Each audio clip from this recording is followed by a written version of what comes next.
शाहिद खाकान अब्बासी ने इमरान को नसीहत दी है। इमरान खान को खुद में सुधार करना होगा, ये कहा गया है। इमरान को अड़ियल रवैया त्यागना होगा, अपनी गलतियों के बारे में सोचें इमरान, ये अब्बासी ने कहा है। साथ ही साथ कहा है कि देश में पाखंड खत्म हो, इमरान को राहत भी मिलेगी। पाकिस्तान के पूर्व प्रधानमंत्री हैं शाहिद खाकान अब्बासी, जिन्होंने इमरान खान को नसीहत दी है कि अपनी गलतियों के बारे में सोचें इमरान, और पाकिस्तान में ये जो माहौल है ये सुधरेगा तो इमरान को भी राहत मिलेगी। पाकिस्तान के पूर्व पीएम का ये जो बयान है सामने आया है, ये जो नसीहत है वो सामने आई है इमरान खान को लेकर। इमरान खान जेल में रहकर भी लगातार अग्रेसिव बने हुए हैं। वो कह रहे हैं, यानी कि शाहिद खाकान अब्बासी कह रहे हैं कि इमरान खान खुद में सुधार करें, अड़ियल रवैया थोड़ा सा त्यागें, थोड़ा हटे इससे, अपनी गलतियों के बारे में सोचें, और पाकिस्तान में जब हालात ठीक होंगे तब इमरान को भी राहत मिल सकती है। अनुज माथुर सर, ये जो शाहिद खाकान अब्बासी ने नसीहत दी है इमरान खान को, ये किस लिहाज से दी है? जेल में रहते हुए भी एग्रेसिव तो है, ये बात बिल्कुल ठीक है, ईगो आड़े आता है, अड़ियल रवैया अभी भी बना हुआ है। शायद अगर सेना के साथ कोई कॉम्प्रोमाइज करते तो शायद बात बन भी जाती। हाँ, बिल्कुल बिल्कुल रचना, जो अब्बासी जी का जो जो जो नसीहत है या जो उन्होंने एडवाइस इमरान खान को की है, उन्होंने छुपे शब्दों में कहीं ना कहीं उनकी जो जो उसकी उसकी भावना है, जो उन्होंने कहा है, वो भावना यही है कि इमरान भाई, सेना से अपने रिश्ते सुधारो, उनसे उनको हर जगह गलत कहना बंद करो, तब शायद कहीं कोई रियायत मिल सकती है। अगर मिली तो वो भी आवश्यक नहीं है, वो भी जरूरी नहीं है कि सेना मुनीर साहब उसमें अपनी रियायत उसके अंदर दें। अभी आप देखेंगे कि कुछ हफ्ते पहले ही, इसी महीने में, उन्होंने, इमरान खान ने एक और स्टेटमेंट दिया था, और उसमें उन्होंने कहा था कि सेना को कॉन्स्टिट्यूशन की हदों में रह करके, अपनी हदों में रह करके काम करना चाहिए। इस प्रकार के स्टेटमेंट पाकिस्तानी जैसी जैसे सेना के कब्जे वाली सरकार में और देश में इस प्रकार के स्टेटमेंट्स किसी का भला करने के लिए नहीं होते हैं। तो ये यही इसी स्टेटमेंट के बाद और इस प्रकार के और कई स्टेटमेंट्स के बाद ही पीटीआई अब ये माहौल तैयार कर रही है कि वहां पर कहा जाए कि भाई इमरान खान की को जान का खतरा है, ताकि कहीं ना कहीं सेना पर और सरकार पर दबाव बनाया जा सके।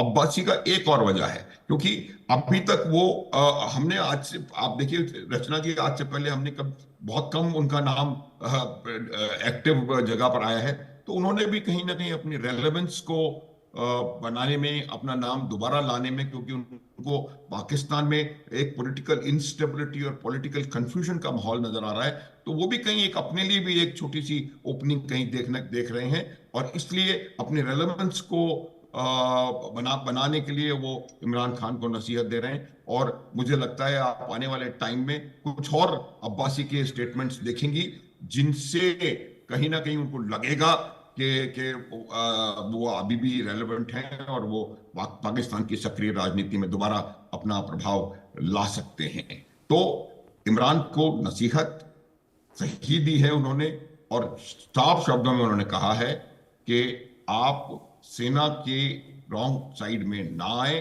और इस तरीके से आप काम करके आपको राहत मिल सकती है, अन्यथा नहीं। अच्छा, सत्ता परिवर्तन हो तो चीजें बदल सकती है क्या? हालांकि ये एक अलग तरीका रहता है कि भाई विरोधी जो हैं उन्हें जेल में डाल दो और अब हमेशा के लिए चीजें खत्म हो जाएंगी, और फिर वो तो कई बार उम्र कैद 10 साल 12 साल, जैसे अभी तो इमरान खान को भी 14 साल की सजा हाल ही में सुनाई गई थी। ये एक तरीका होता है विरोधियों की आवाज दबाने का, लेकिन प्रैक्टिकली पॉसिबल होता है क्या? उधर खालिदा जिया भी तो जेल में भेज दी गई थी बांग्लादेश में, वो भी तो बाहर आ गई। पाकिस्तान में हालात कब बदल जाएं क्या मालूम। देखिए बांग्लादेश और पाकिस्तान के हालात में थोड़ा सा अंतर है। बांग्लादेश में भी सेना शक्तिशाली है, लेकिन सेना जो है वो पूरी तरह से रूल नहीं करती है। आप जब खालिदा जिया की बात करते हैं, या जो अभी प्रधानमंत्री अपदस्थ हुई हैं उनकी हम बात करते हैं, जब उनका शासनकाल था उस समय सेना अपना काम करती थी, और शासन जो है वो पूरी तरह से, चाहे वो बेगम खालिदा जिया हो, चाहे वो शेख हसीना हो, वो उस शासन को चला रही थी। उसमें मदद जरूर थी आर्मी की, लेकिन पूरे 10 साल 2013 से 2022 तक जब उन्होंने बांग्लादेश को इकोनॉमिक फ्रंट पे बहुत डेवलपमेंट हुआ, वो सब शेख हसीना के समय पर हुआ, तो उस समय वहां के हालात डिफरेंट हैं। लेकिन पाकिस्तान में अगर आप सेना के खिलाफ जाएंगे तो आपका अंत निश्चित है। ये बात आप समझ लें। हर चीज, पाकिस्तान की इकोनॉमी सेना कंट्रोल करती है, पाकिस्तान की डिप्लोमेसी सेना कंट्रोल करती है,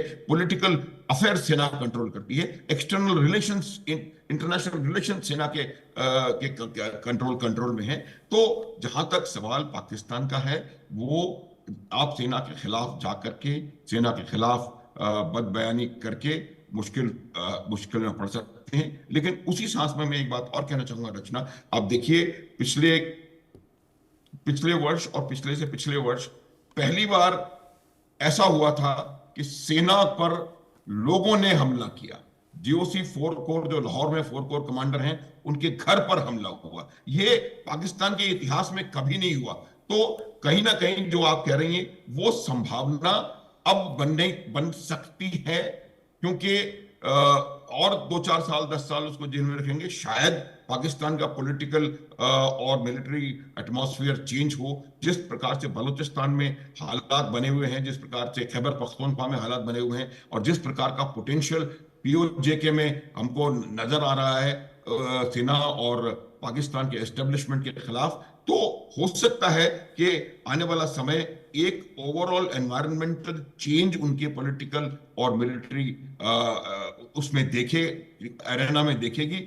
और उस समय हो सकता है कि खालिदा जिया की तरह ये भी बाहर निकल के आए। लेकिन खालिदा जिया बाहर इसलिए आई क्योंकि वहां पर जो सरकार बनी मोहम्मद यूनुस की, वो इस्लाम परस्त सरकार बनी, और उन्होंने बीएनपी को, और बीएनपी ऑफ कोर्स, क्योंकि वो एंटी इंडिया रिटोरिक पे काम कर रहे हैं, बीएनपी का फिलॉसफी एंटी इंडिया है, इसलिए उनको रिलीज कर दिया गया।